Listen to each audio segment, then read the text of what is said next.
Well, should we get started? Yep, looks like it. Everybody's, we're here on time and let's get started. So I'd like to welcome everybody to this month's Innovation Tuesday. This is a monthly series that we have on the second Tuesday of every month. It's generally held at the NIU Conference Center in Rockford. However, because of the current circumstances, we'll be doing it a little bit different this month. And maybe something we even add to our normal monthly meeting. Business topics are every month. There's just different things, marketing, all kinds of different topics that we have.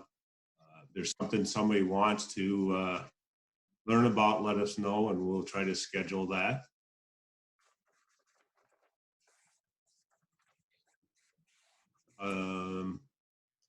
Hang on, Jason, can I share my screen? Yeah, 1 second.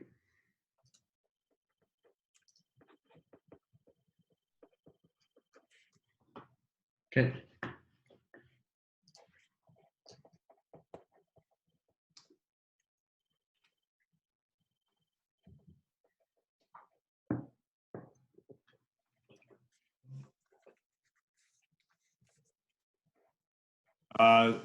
So next month, our topic is going to be Facebook Ads Manager and Demographics Targeting, and Amy Chatfield will be presenting that. And I want to thank Tom Galati from Midwest Family Marketing for agreeing to move this month until October so that we could talk about this important subject. However, his is something that really interests me, and that's pricing using voice search. I'd also like to thank our 2020 Innovation Tuesday sponsor, and that's Reinhardt Law. They're patent attorneys, a nationwide firm. And the agenda for today is Jason Todd will talk about covering the logistics of the meeting. Then we'll have the panel, which will be Carl Franzen, Agnes Mazat, and Edward Casares. So go ahead, Jason, take it away. Yeah, well, thanks. I'm glad we've got a great turnout here. As you know, you were sitting in the meeting room, and then we've allowed everybody into the meeting at this time. Your audio is all muted. That's for everybody's sanity. So if you have a question, then you can certainly either do what Pat's doing and just make a scene. If you make too big of a scene, we're just going to boot you out and we'll send you a recording later. But if you have a legitimate question, go ahead, and there's like a raise your hand button on your chat. You can go ahead and do that. That'll alert us that you've got a question, and then when we can get around to it, we can unmute you, and you're welcome to ask that question. You could also use the chat at any time and pop your question into there, and then whoever's speaking and whoever's competent in answering that question will be able to get to that. If you are in the chat already, you can see that there are some resources. There's a resource guide right now that's in the chat. You're welcome to download that and take it with you. And then obviously, if we can't get to your question at any point in time tonight, we'll be able to connect with you later.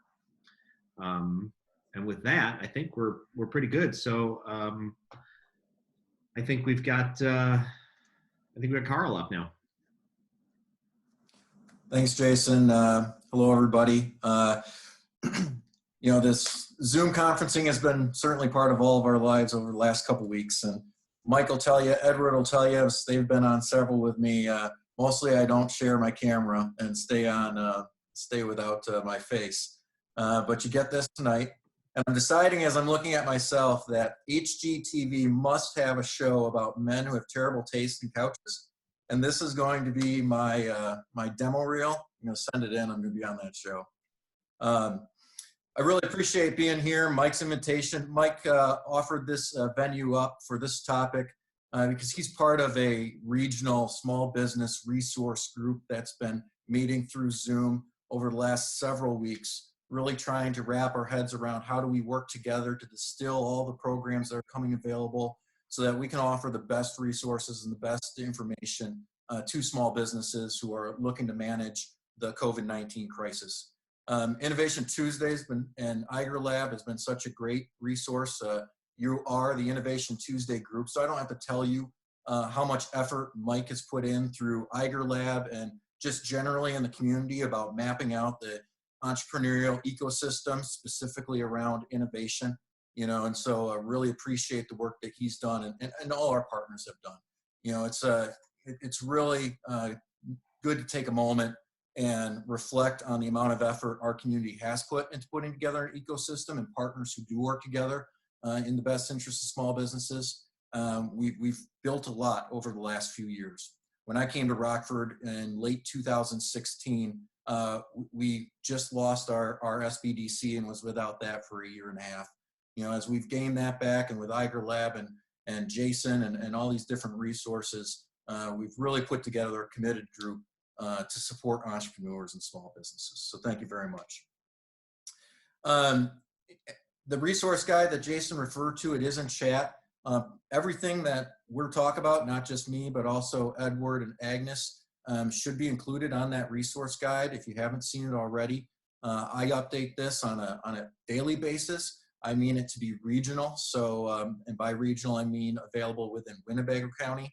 And we post it on the city's COVID-19 site, which you can find through the City of Rockford's homepage. And then also share it with our small business resources to defer from there.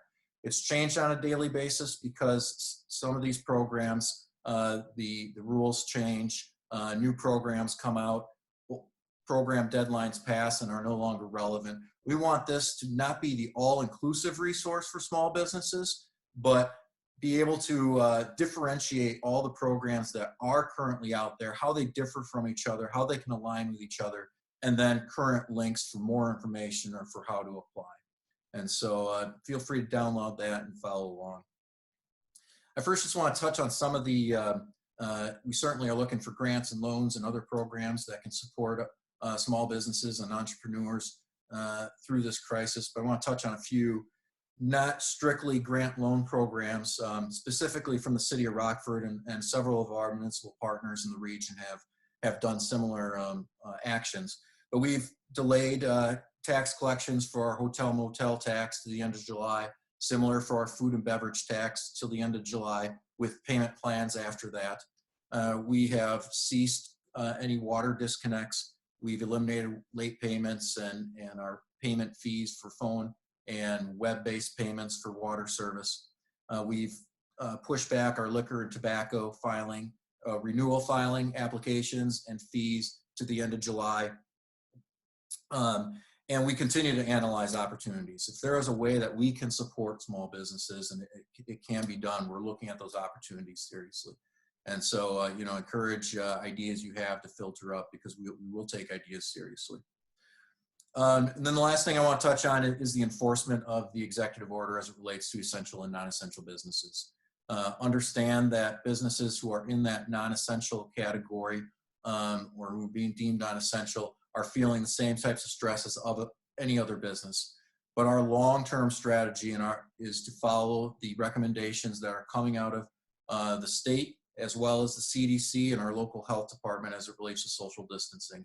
And so we take seriously that enforcing the non-essential businesses, to shut down the non-essential businesses as it relates to the executive order is crucial to bending that curve, narrowing the curve, whatever it is, getting over this as soon as possible so that we can, while we know the impact is widespread, we can best move on in recovery rather than be stuck here in sustainability or sustaining through this crisis. So I do want to touch on that.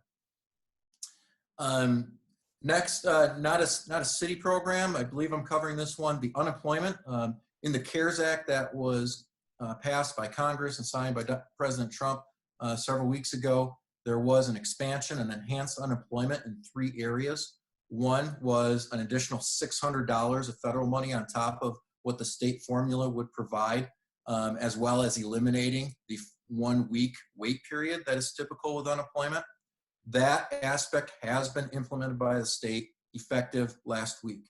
And so if you are newly applying for unemployment, you'll start to receive that additional $600 until the end of July. Additionally, there is 13 more weeks of eligibility Typically, you have 26 weeks of eligibility. The CARES Act provided an additional 13. That has also been implemented within the state of Illinois. So even if you had already used up your 26 weeks, you can now reapply and have access to an additional 13. The third piece, and probably one of the greatest expansions, was to sole proprietors and those workers in the gig economy. They're not typically paying unemployment taxes, aren't privy to it. That has not been implemented in the state of Illinois. What we're hearing out of IDES is probably about 2 more weeks. So if you are in that category, I would encourage you to just keep checking IDES's website. They have a link, can't miss it, right on their homepage for the sole proprietors or gig economy workers, and they have a little fact sheet that gets updated whenever new relevant information is available. The last update was April 7th, and so as that gets rolled out, there'll be information for exactly how that process works. Locally, we knew that we did not have enough resources to support every business or every small business through this crisis, understanding, number one, the number of great small businesses we have and the uncertainty for how long this is going to work. We knew that in order to deploy our resources, we had to wait for state and federal resources to come down so that we could identify where the gaps are, that our local capacity is best applied. However, we did act fast in the recapitalization of the Northern Illinois Community Development Corporation to be able to provide bridge loans to one of the SBA disaster loan products that Edward will talk about a little bit later. This is run through the NICDC, which is housed within the Rockford Local Development Corporation. And this can provide short-term 90-day loans for those individuals who are applying for an SBA disaster product. It's a bridge loan, so the interest rate is a little higher at 6%, and it's capped at what the SBA is approving. So the underwriting guidelines are very similar. So credit scores in the mid 600s and above, and currently being capped at between $15,000 and $25,000 based on what your formula through the SBA loan would provide. And so we had to pause those last week. You may have seen media coverage of us pausing that program because some criteria from the SBA was changing. We have restarted now that we have a greater understanding from the SBA of what the new allocation guidelines are looking like. And so we've continued those application processing. We're currently we have raised about $2 million. We're about $1 million through that process. But if you're interested in that, the link is on our resource guide, or you can contact the Rockford Local Development Corporation. Additionally, just last week, the Federal Reserve announced some bones of a Main Street lending program. This program is still under review and accepting comments on it until Thursday, so there won't be applications or certainty of what the terms are going to be until after those comments are received and considered. But they are taking $600 billion allocated through the CARES Act with 2 loan products, one being a Main Street lending new loan product, and the other being a Main Street lending existing loan product, where you could take an existing loan you have and expand on that, build on that. Both are minimum of $1 million. So these are for small and medium-sized businesses up to 10,000 employees. Again, these are the draft rules. Up to 10,000 employees for $2.5 billion in revenue. So these can be substantial businesses. They'll have some different caps on them based on your individual business. But as their rules get formulated and finalized, we'll be including it in the resource guide, for you or your businesses to find more information or potential applications. Touch on, we've been scouring the internet and our resources for any private grants that are out there. We've had a couple that have come on and been placed on the resource guide, and as their deadlines have come, we've taken them off. One big one that's been marketed is Facebook's. They committed $100 million to small business grants. They just released, or I just saw the application criteria just a couple days ago. Unfortunately, no area in Winnebago County. The zip codes that they're allowing within Illinois are all within Cook County in close proximity to a Facebook presence. And so that's not going to be an option if you're within Winnebago County. I don't know much. They have also said much about a Facebook ad credit. I frankly don't know much about it, but it's great to see next month's is on Facebook ads. So hopefully that speaker knows a little bit more about Facebook. So you're talking to somebody who doesn't use Facebook. So it's that's a new territory for me. Google Ads has also advertised an ad credit. Eligibility for that is automatic if you are a customer since the beginning of 2019. And so if you are a customer, you should have already gotten communication from Google about that credit and how to apply it. I believe that was of the agenda items what I was going to cover. Happy to answer any questions. Otherwise, hold to Leanne.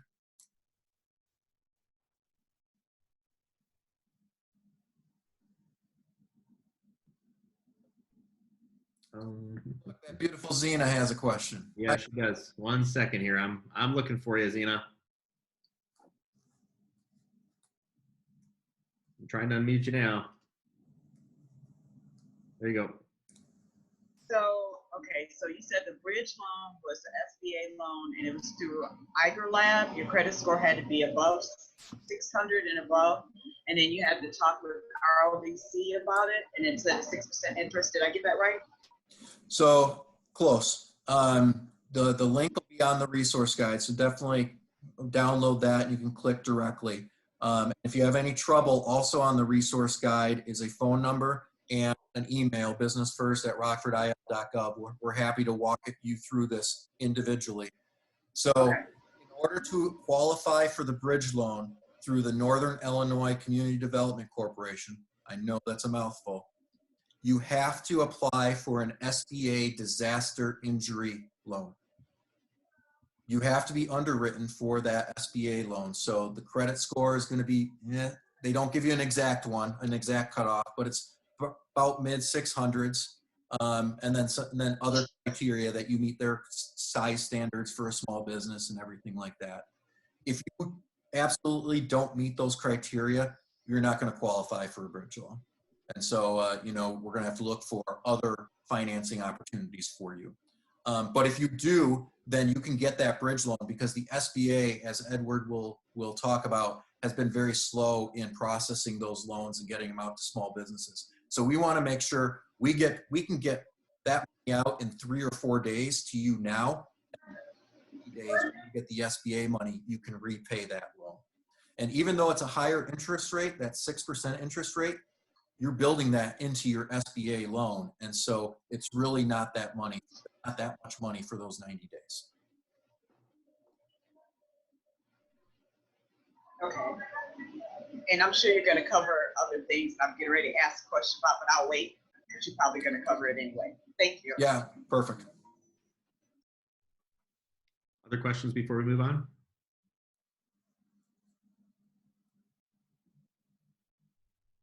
All right. Who's up next, Mike?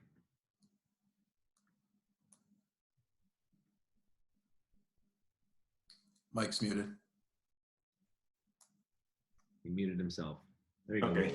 Yeah, got it. Sorry. That'd be Agnes. All right. Okay, thank you. Thank you, Jason, Mike, and Carl for inviting me to Innovation Tuesday. I am really excited to be a guest today and look forward to the continued involvement So my name is Agnes Masnid. I am from the Illinois Department of Commerce's Regional Economic Development Team. I work with a handful of you folks that are on the call today, but I am about 3 months into the role and looking forward to being more engaged and really I'm here to just provide an update on how the state's been assisting with the COVID-19 response. I would like to share my slides. Hopefully I can do that. Okay. Jason, It says host disabled participant screen sharing. Okay, cool.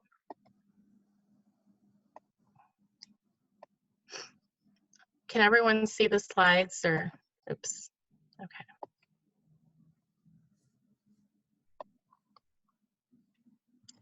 Sorry, start from the beginning.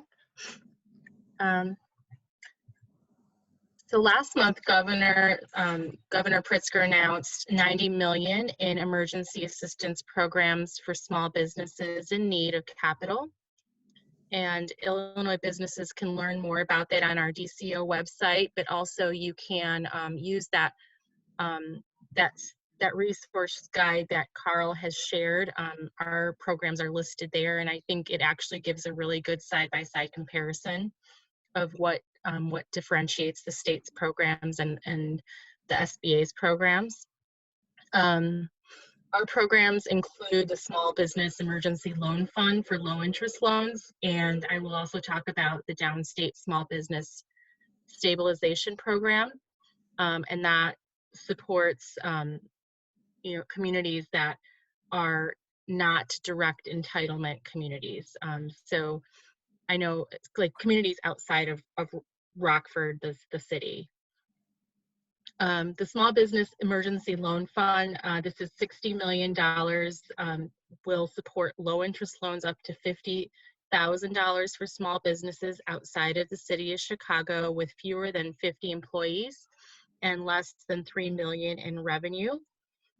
Applicants have 6 months, no interest, and then they'll begin being charged 3% interest for the remainder. It's a 5-year program, and loans must be used for working capital, and 50% of the loan must be applied toward payroll or other compensation, eligible compensation. The applications, they are on our website, or actually you will be, I know many businesses have filled out an expression of interest, and they have either been contacted by one of DCO's lending partners. If you or anyone on this call, or if you know of anyone that hasn't received contact, have them reach out to me. The Downstate Small Business Stabilization Program. This is a grant, and it's a $20 million fund that supports small businesses, and like I said, in suburban or rural counties across Illinois, providing grants up to $25,000, and the community would be the sponsor of the application on behalf of the business. These grants are for businesses up to 50 employees.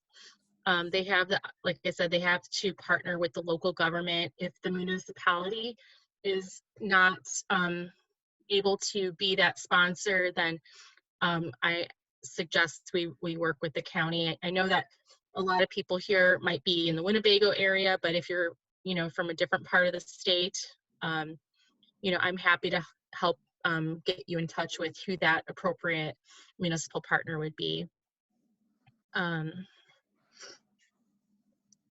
Cole talked about the unemployment insurance.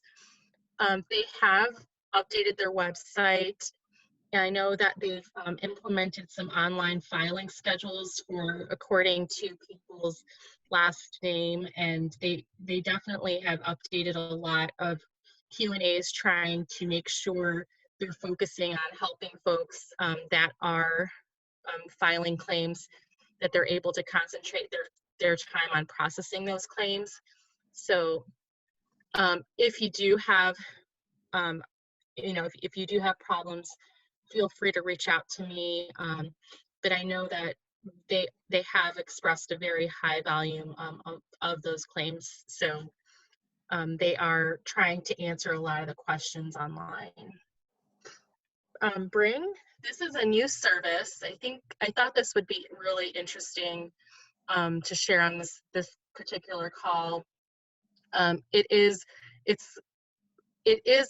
a service that's helping small businesses, that especially the ones that are essential type of employers that provide delivery services to that don't have a solution for delivery. It's a tool that the state's just trying to draw some attention to. If you know of someone who could benefit from providing a way to help dispatch deliveries, I have the contact for the company, Isaac, at the bottom right or left hand side of the screen. So just thought I'd draw some light to this. I know that a lot of companies, you know, if they don't have Instacart or they don't have like a Grubhub, this might be a good way to help out. And we still are, the state is collecting PPE. I know that I've had a lot of outreach that if you know of people that are able to donate, I'm sure that they probably have made a lot of those donations by now, but if it's a small donation, you know, maybe making sure that those donations go straight to the first responders in your community or the municipality. And I put together on the screen here a couple different places to offer, to direct where the state is helping distribute or take donations. We have the ppe.donations@illinois.gov. That's for the items I listed. I won't go through them all on the PowerPoint, but if those donations are being made, they ask for you know, a description of what the items are and how much, and that they're unopened packages. For manufacturing of PPE, we're recommending people work with the Illinois Manufacturers Association or IMEC. And then we also are, for folks that are selling PPE, I know the governor's talked about this on his week or daily calls. We do have a procurement email, covid.procurement@illinois.gov. So those are the ways I've been directing anyone that's been trying to, or that's been able to assist with PPE distribution. What we've done, I know that a lot of our calls at Department of Commerce, you know, half of them right now are really defining what essential businesses are. There's, you know, still people are communities, police departments, business owners, employees. They're all reaching out to Commerce, just trying to sometimes understand what that gray area is. So on the screen, I've just tried to put some helpful links, and I'll make this available to, you know, and afterwards if we want to share the PowerPoint if it's not coming through. And that's it for me. I'm happy to answer any questions and provide my email. It's my first and last name, agnes.masnick@illinois.gov. So happy to follow up with anyone if I don't address any of your questions today. And I'll hand the screen over. Back to, I'd like to introduce Edward. He's the next speaker with the SBDC. Hey, can you hear me now? Yes. Hello, everybody.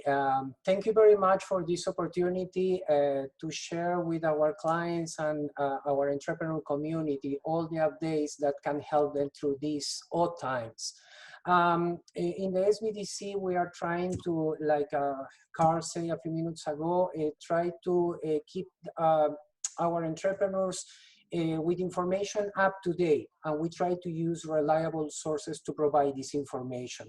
One of the initial recommendations before my presentation is please try to look for information in reliable sources, use reliable sources like at the SBA website, the City of Rockford website, because lately, and I can share this with you, a lot of my clients are calling with a lot of misinformation. There is a lot of information that create a confusion among them. So that's why, please try to keep, you know, basically using these kind of sources. So now, how we can apply for an economic injury disaster loan or EIDL. And by now, most of the small business owners know that the Small Business Administration offers financial relief through target loan packages, the new Paycheck Protection Program or PPP, and the existing economic injury disaster loan. So this program has a unique feature that provides up to $10,000 in emergency relief that doesn't have to be repaid, making effectively a grant, but there are some conditions that you must fulfill in order to qualify for this. So some key takeaways that we have to take in consideration is, first of all, you must qualify as a small business by number of employees. Remember that the SBA defined as a small business 500 or less, but in some industries, this number can change. So if you want to know if your business qualifies for that, you can go to the SBA table of size standards and get more information about the parameters that you can use to see if your business qualifies. Now, the maximum loan amount is the $2 million. The normal application has been streamlined and should take around 2 hours. So be prepared, because it's a kind of, you have to spend some time, and you have to also understand that sometimes some technical difficulties happen. Many of my clients, when call me back after they apply, they express that sometimes the system is slow and they don't get even an immediate answer. Just think that we are living in our odd times, and suddenly the system is receiving thousands of applications. So please be patient and perseverant. If for any reason you got sometimes problems with your browser, try to change the browser, but just keep trying, because basically the process is going through. Many of our clients confirm that after even sometimes twice, they finally get the answer back from the SBA that say that the loan went through. So, I mean, the information went through. Now, about the qualification, to qualify for this, your business must meet a definition and size standards, as we talk about it. The definition of standards is your business must be organized for profit, must has a place of business in the United States, operates primarily within the US, or make a significant contribution to the US economy through payment of taxes or use of American products, materials, of labor. Now, as I mentioned before, you can check about the size in the SBA table of size standards that can provide you information. Now, the loan coverage or the program coverage applies to all the 50 US states and US territories. Basically, any small business in the United States qualify for this loan. Now, some people is asking if sole proprietorships, independent contractors, and self-employed person can qualify. Yes, they can qualify for this as well. Now, what are the approval conditions to qualify for the loan? First of all, I mean, the following loan approval conditions reflect some relaxing on traditional loan stipulations. It's like they bending a little bit the rules based on the situation that we are facing. Now you can borrow up to $200,000 without a personal guarantee. First year tax returns are not required, and approval can be based on credit score. Now, loans of $25,000 or less require no collateral. You must allow the SBA to review your business tax return, your business tax records. It's something that they are going to ask for.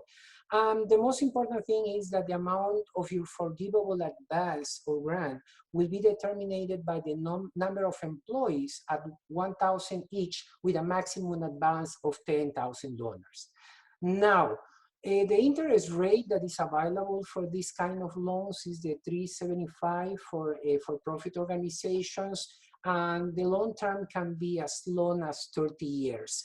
Now, the COVID-19 EIDL includes an automatic 1-year deferral on repayment, which is a really big deal for small businesses that are trying to overcome this situation and, you know, adapt their budget to this new reality. Basically, the application must be performed, as Carl mentioned, through the SBA.gov website.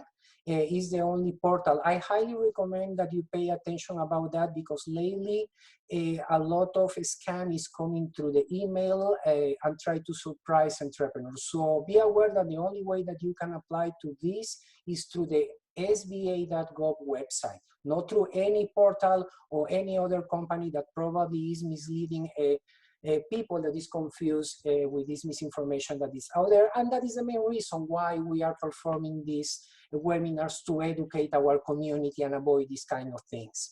Of course, in the process, there is a disclosure that basically explains you that the information that is collected will be used to determine if you are eligible or no. About your business information, this section is the longest and requires your income statement as of January 31st, 2020. It's important to note that not all answers are required. Just pay attention in special to those that have the red mark next to them, because those are mandatory to answer in order to get it.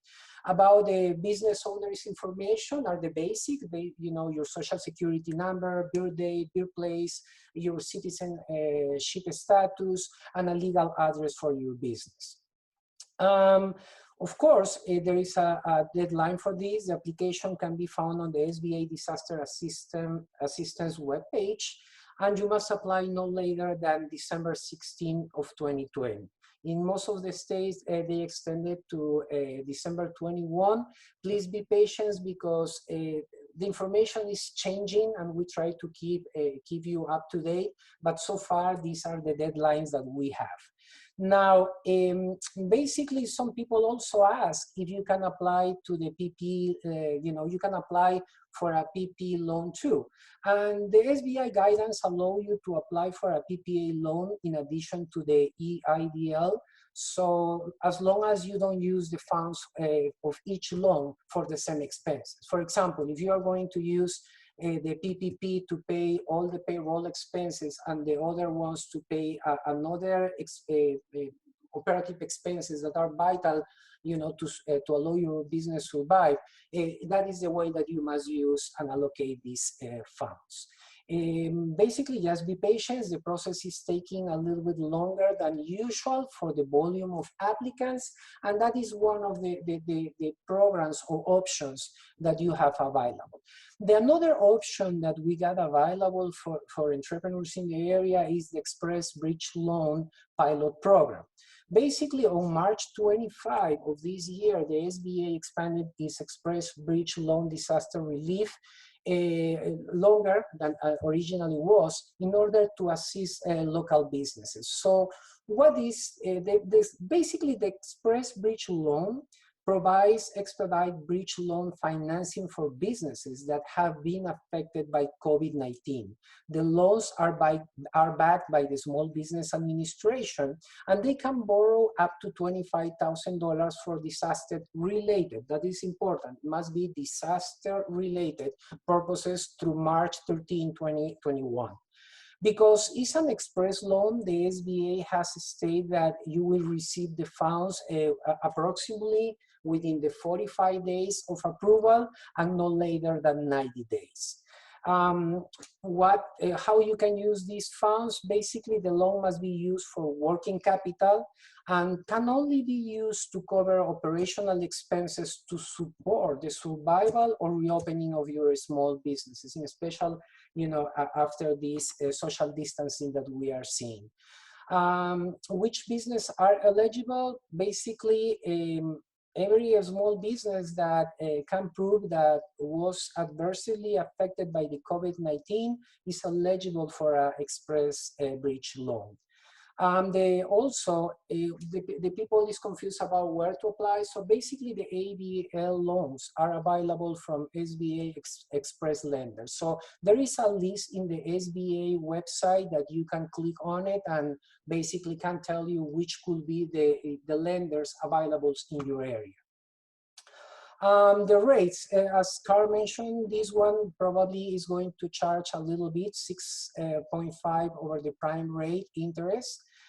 Basically, some fees that you can face, and it depends of your financial institution, is some upfront warranty fees, some annual service fees, application fees, and probably late payment fees as well. So what are the terms and conditions that you must foresee for this program? The eligibility period for this one is going to be available until March 13, 2021. You can get multiple loans. The maximum loan amount that you can get is $25,000. The maximum guarantee percentage is going to be around 2% of the loan amount, and the maximum loan term is going to be 7 years. Or if the payment of the loan is fully made, I mean, basically you can use that as a reference of 7 years. How the business, your business is going to be evaluated. This is something that I want to share with you that I learned lately. When I remember I was reading about the credit score, I read something about 140 as a credit score. And I was confused because I used to work in a bank and the credit score are 600 or more. But in this case, what they are asking is for the small business scoring service. That is a score that basically say the performance of your business. Like for example, when you look for your credit score and TransUnion give you a credit score 600, 700, the SBSS provide you a credit score between 0 to 300. So they require that at least you get 140 as a credit score in your business to qualify. It's a confusion that I get, and I was digging and find out the answer about that. Another information that probably are going to is going to be requested is your personal credit score, which makes sense, your IRS tax transcript or equivalent. An existing bank relationship, is something that also required. Some red flags that is important to remark is that the SBA can guarantee a loan for a small business with an associate who doesn't meet their good character. That means that if you or your business partner is incarcerated, on probation or parole, or is currently under criminal investigation, you might not be able to secure an express bridge loan. So with that considerations, I believe that we try to cover in general the main guidelines of this program. But of course, if you want to know more about it, you always can visit the website of the SBA, the City of Rockford, the SBDC, that we try to keep up to date in a daily basis. So in that way, when you go there, you can find up-to-date information that could be useful for you, make the right decisions. So if you have that, I guess that will be all, unless you got some questions for me. There are some questions in the chat if you want to look at those. Let me see. So for the paycheck protection loans, I've heard that you can apply through PayPal, Intuit, Gusto, Square. Is it true? And are there advantages for applying for one of those versus your bank? My understanding is that there is a new relation, there is a new list of approved lenders that or institutions that can process those loans. Right. Tell me, Carl. Anything. I hear. Tell me, Carl. There we go. Sorry about that. No, that's a great question. One of the problems that the Paycheck Protection Program has had has been a stumbling implementation due to last-minute rules from the SBA to its existing lenders and the extreme demand from the business community. And so as recently as last week, the SBA has approved non-bank loan processors. So these are companies in the tech world. I'm familiar with 3. They are PayPal, Intuit, and Square Capital. There are others that are in the queue. I would advise caution when looking at those. Make sure that they have been certified by the SBA, independently verify that. I understand that there are some companies that are expressing that they are certified to do so when it's not finalized yet. And I think this will be the big question is, does startups, provide a solution to where we've had a problem? And so I can't provide a definitive answer because PayPal has just started their applications yesterday, and Intuit and Square Capital have promised them to be live this week. But I think it's going to be really interesting to see. But the other problem we've had is that because of the extreme demand, if a small business didn't already have an existing banking relationship, they were kind of getting shut out of this program. And so with these new loan servicers or loan processors online, there's at least going to be a portal for any small business who does qualify to apply. And so they are backed by FDIC institutions. And so I would, and they're approved by the SBA. And so if you're having trouble accessing the Paycheck Protection Program through your existing lender, I wouldn't hesitate to check it out. We've got other questions in the chat here regarding banks. I can see the question, sorry. Okay, so I was told you could apply through your bank. Somebody had a question about fill the initial application out through BMO. There's a question about stipulation for seasonal businesses and also new businesses. If they've only had 2 quarters of payroll, can you apply for that? And then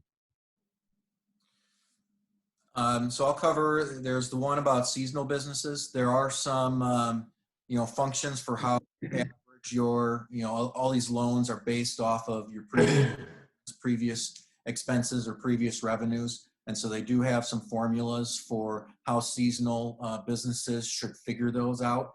I don't know them off the top of my head. I do know that if you go directly to their websites, there'll be direct information. Again, if you go there and you just can't find it, don't spend all your time looking for it. Send us a direct email, either me at businessfirst@rockfordil.gov or Edward at the SBDC. We'll get somebody to help you find that information. As it relates to if you're a startup and you've only been in operation for a quarter or two, most of these programs are requiring at least 1 year, sometimes 3 years of operations. And so I'm not familiar with some of the grants that haven't been that way, but with the resources that I have on the resource guide as of today, I'm not aware of one. But I also send the caveat of just like this resources guide or changing because of changes in existing programs, I can guarantee you that new programs are going to come online. And so we know where some of the gaps are. We know that there are gaps with startups who haven't been in operation longer than a year. We know that there are going to be gaps with small businesses who are struggling prior to COVID-19 and maybe don't meet the credit score underwriting guidelines of the SBA. And we're continuing to work on solutions and advocating at the state and federal level for how we continue to fill those gaps. I just want to add to what Carl said, that if you are a seasonal employer, I found this in the QA that I was reading. If you are a seasonal employer, the monthly average cost will be calculated differently. The lender will use a 12-week period beginning either February 15, 2019 or March 1st, 2019, and ending June 30, 2019. If your business did not exist before June 30, 2019, the lender will look at your cost in January and February 2020. So probably that can just give you another idea how to calculate that too. I see a question, Jason.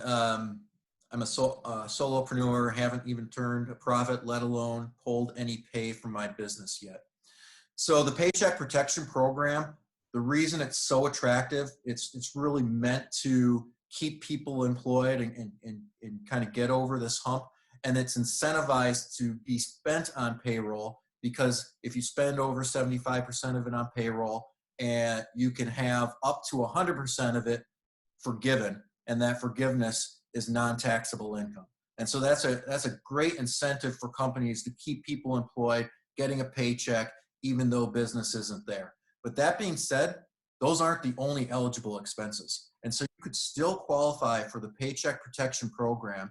And if you don't use it on payroll, or you don't qualify for forgiveness, it's still it's a 1% loan over 2 years. And so it still could be an attractive option considering your needs. and you would still qualify for the disaster loans as well. So payroll doesn't, or not having a payroll doesn't necessarily make you ineligible for these loan products.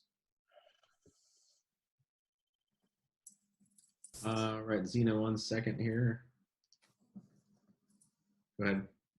Okay, so you said that, okay, so part of it, I know that most of it should be used for payroll. But then I know when I was reading through it, it said also for utility bills and just a list of things. Okay. So I also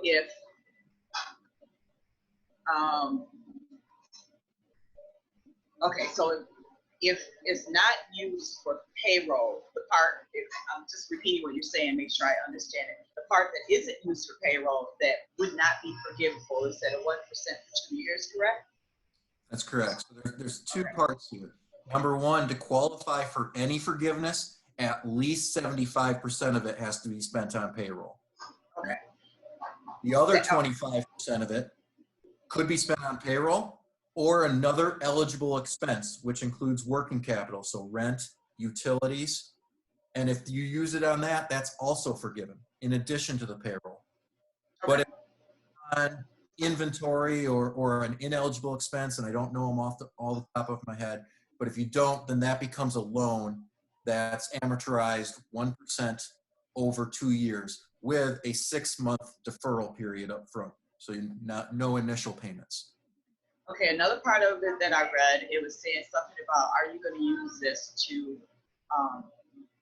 add jobs or hire more people, which I would love to, but based on this COVID-19 thing, it's kind of, you want to hire people, but people are not just coming in because nobody wants to be really on the front lines.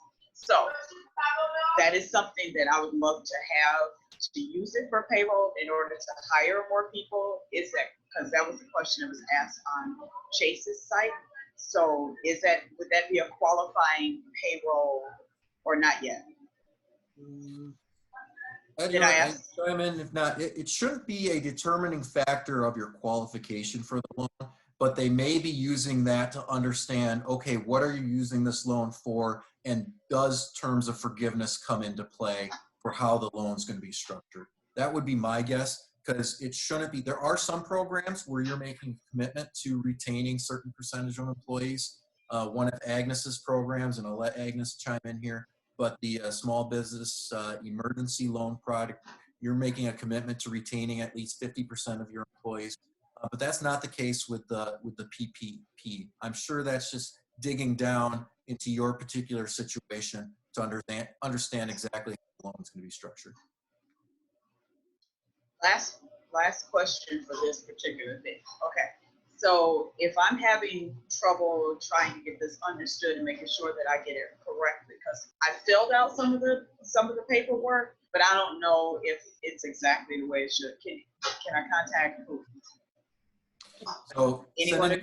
You can, in that case, you can just call me or send me the documents and I can review them with you. Okay, that'll be good. We will we will make sure that somebody somebody who doesn't already have a support system, that they get connected to somebody who can assist them.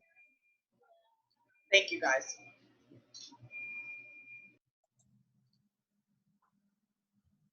Other questions? There's a button to raise your hand if you'd like to get onto the audio chat, or you can type it in comments.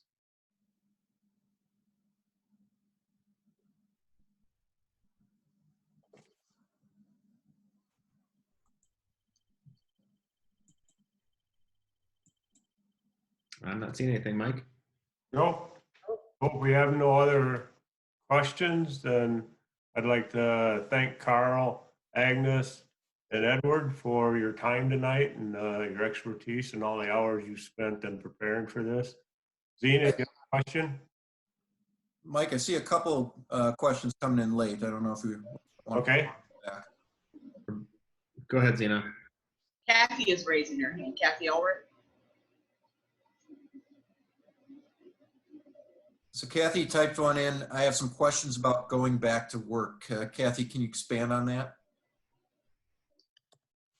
Go ahead, Kathy. I've been hearing reports on the East Coast and West Coast of governors coordinating with neighboring states as a region, but I have not heard of any regional work being done in the Midwest and Illinois. And I'm also hearing reports of they're going to look county by county for reopening. So I'm wondering where Winnebago County sits as a potential to be opened based on our numbers and our exposure and risk for community transmission to begin, and what locally can be done if possibly we're able to reopen earlier than maybe say other parts of the state are because they've been hit harder or have more cases. And so besides just talking about how our small businesses can incur more debt or possibly turn them into grants, what can we start doing to develop as a plan, reopening and rolling this out locally? I know the governor talked about in his press conference today about some of the regional engagement he's done with his counterparts on the coasts and locally or Midwest region. I'll preface this with I'm never going to claim to be an expert in medical science and fully understand the impact that this is having on small business, but am steadfast in following the recommendations to make sure that this is over as soon as possible, understanding that we have seen positive signs overall of flattening the curve based on different metrics that I've seen in the media, but also know that there is no vaccine. We don't have a pure cure. We don't know about immunity with antibodies. We don't know about next waves. There's a lot of uncertainty that decision makers or medical professionals have to weigh and consider when providing advice to the governor, the mayor, those types of things. And so I watch the media as much as possible, or as much as everybody else. And the conversation is, when do we get back to normal? When do you get back to normal? I'll be honest, that's not what I spend a lot of time in. It's not something that I'm going to make a decision on, we don't know exactly what that's going to be. So understand the impact, but there's a lot of medical science there that needs to be weighed before it can be brought out. And if I can piggyback on that, Carl, I think it's an excellent point. I think for tonight's discussion, we have to focus simply on the economic loan programs and relief programs. All the other stuff is really off the table. We're not the experts in that, or trained in that, or have had any discussions whatsoever regarding that. So it would be speculation and hyperbole anyhow. So we're watching it kind of as you are, really, and peers, I think, in some of that in a lot of cases. So we want to focus tonight's discussion on what are the economic relief packages available and how can we take advantage of those.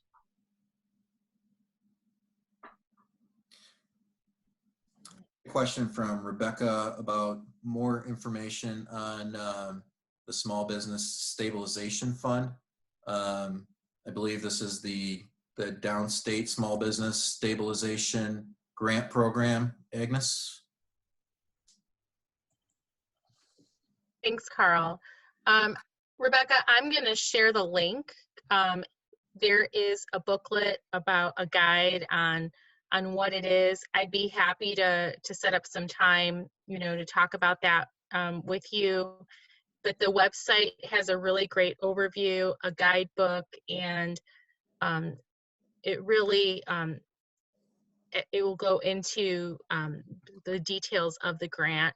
But it's the application, like I said earlier, it has to be you work with your local municipality, and depending on if you're, I'm assuming, Rebecca, can you say what community your business is in? Okay, So for Rockford, you're not eligible for the small business stabilization or that fund. So Carl and I can work with you to see if there's another possible solution. And let me just go back and say why Rockford businesses aren't eligible. And they're not eligible because the funding source for this program is the state allocation of the Community Development Block Grant from the federal government, from Housing and Urban Development.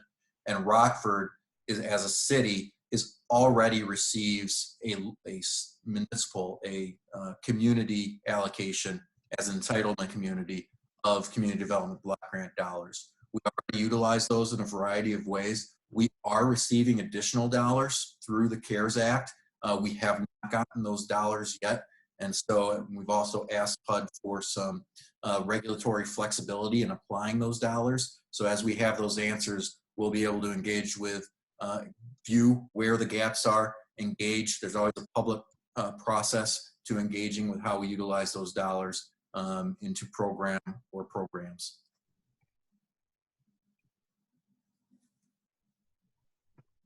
And if people have questions about if they're eligible or not, I'm happy to answer that offline, agnes.masnick@illinois.gov. So, feel free to reach out to me. And if you don't know the elected of, someone from the municipality, I'd be happy to get you in touch with them.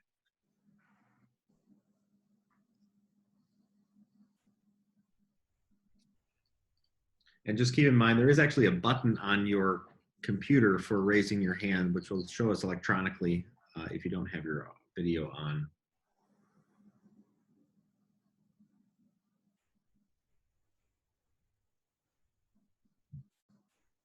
Kind of looks like we've got everybody here. Mike? You muted yourself. Okay, sorry. Again, I'd like to thank Carl, Agnes, and Edward. Jason, I'd like to thank you for your time and to help put this on tonight. For everyone else, if you're interested in next month's, you'll be able to go to the eigerlab.org events page, and we'll have all the information about next month's, and every month we put that on there. And I'm sure that next month we'll also be doing this probably by the same means with Zoom. So the link will be on that page also to join in on Zoom. That's all I have. Thanks again for everybody showing up. Hopefully it was helpful. All righty, excellent. Thanks, Mike. Thank you. It was a pleasure.